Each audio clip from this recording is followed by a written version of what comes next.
গুলিবিদ্ধ শরীফ ওসমান হাদির শারীরিক অবস্থা অত্যন্ত সংকটাপন্ন। বেড়েছে তার মস্তিষ্কের ইসকেমিয়া।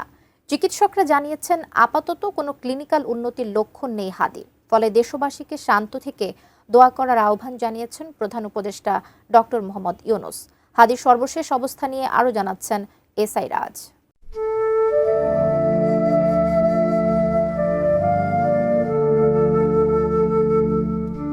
ইনকিলাব মঞ্চের মুখপাত্র ও ঢাকা ৮ আসনের সংসদ সদস্য প্রার্থী গুলিবিদ্ধ শরীফ ওসমান হাদির শারীরিক অবস্থা এখনও সংকটাপন্ন। সর্বশেষ সিটি স্ক্যানের রিপোর্টে তার মস্তিষ্কে ইসকেমিক পরিবর্তন রয়ে গেছে এবং কিছুটা বৃদ্ধি পেয়েছে বলে জানিয়েছেন চিকিৎসকরা। তাদের ভাষায় আপাতত কোনো ক্লিনিক্যাল উন্নতির লক্ষণ নেই, তাই কনজারভেটিভ ম্যানেজমেন্টেই চিকিৎসা চালিয়ে যাওয়ার সিদ্ধান্ত নিয়েছেন তারা। ১৭ ডিসেম্বর সন্ধ্যায় ওসমান হাদির স্বাস্থ্যের সার্বিক পরিস্থিতি নিয়ে ঢাকা মেডিকেল কলেজ হাসপাতালের নিউরোসার্জন এবং হাদির চিকিৎসায় সরাসরি যুক্ত চিকিৎসক ডাক্তার আব্দুল আহাদ এ তথ্য জানান। তিনি বলেন, সিঙ্গাপুরে নেওয়ার পর শরীফ ওসমান হাদির নতুন করে সিটি স্ক্যান করা হয়।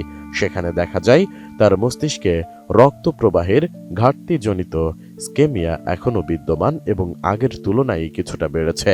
একই সঙ্গে ব্রেনের নিউরোলজিক্যাল রিফ্লেক্সগুলোতেও উল্লেখযোগ্য কোনো উন্নতি লক্ষ্য করা যায়নি। ডাক্তার আব্দুল আহাদ জানান, হাদির হৃদযন্ত্র সাপোর্টের মাধ্যমে কার্যক্রম চালিয়ে যাচ্ছে, ফুসফুস ভেন্টিলেশন সাপোর্টে রয়েছে এবং কিডনির ইউরিন আউটপুটও চিকিৎসা সহায়তার মাধ্যমে বজায় রাখা হচ্ছে। টানা তৃতীয়বার অর্জন করেছে দেশের সেরা সুপার ব্র্যান্ড স্বীকৃতি বসুন্ধরা টিস্যু।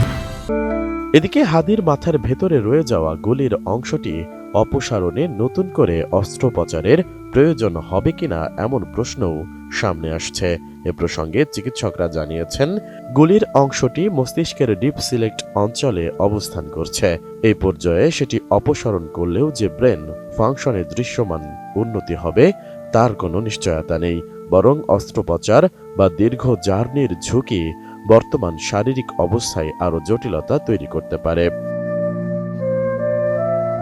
ডাক্তার আহাদ বলেন, কিছু মহল থেকে তাকে সিঙ্গাপুরের বাইরে ইউকে বা যুক্তরাষ্ট্রে নেওয়ার আলোচনা শোনা গেলেও সিঙ্গাপুরের চিকিৎসকদের মূল্যায়নে বিষয়টি এখনও বাস্তবসম্মত নয়, কারণ দীর্ঘ ভ্রমণের ধকল সহ্য করার মতো শারীরিক সক্ষমতা তার আছে কিনা সেটিও একটি বড় প্রশ্ন।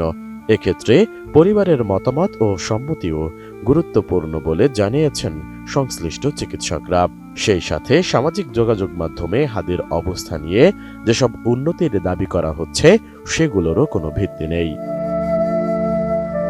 অন্যদিকে চিকিৎসাধীন জুলাই গণ অভ্যুত্থানের সম্মুখ সারির অকুতভয় যোদ্ধা হাদিকে দেখতে যান সিঙ্গাপুরের পররাষ্ট্রমন্ত্রী ডক্টর ভিভিয়ান বালাক্রিশান। বুধবার রাত ৯টা ৪০ ডক্টর ভিভিয়ান বালাক্রিশান প্রধান উপদেষ্টা প্রফেসর মোহাম্মদ ইউনূসকে ফোন করেন এবং হাদির চিকিৎসা কার্যক্রম সম্পর্কে তাকে অবহিত করেন। তিনি জানান, হাদির অবস্থা অত্যন্ত সংকটাপন্ন। এক বার্তায় প্রধান উপদেষ্টার ভেরিফাইড ফেসবুক পেজ থেকেই বিষয়টি জানানো হয়েছে।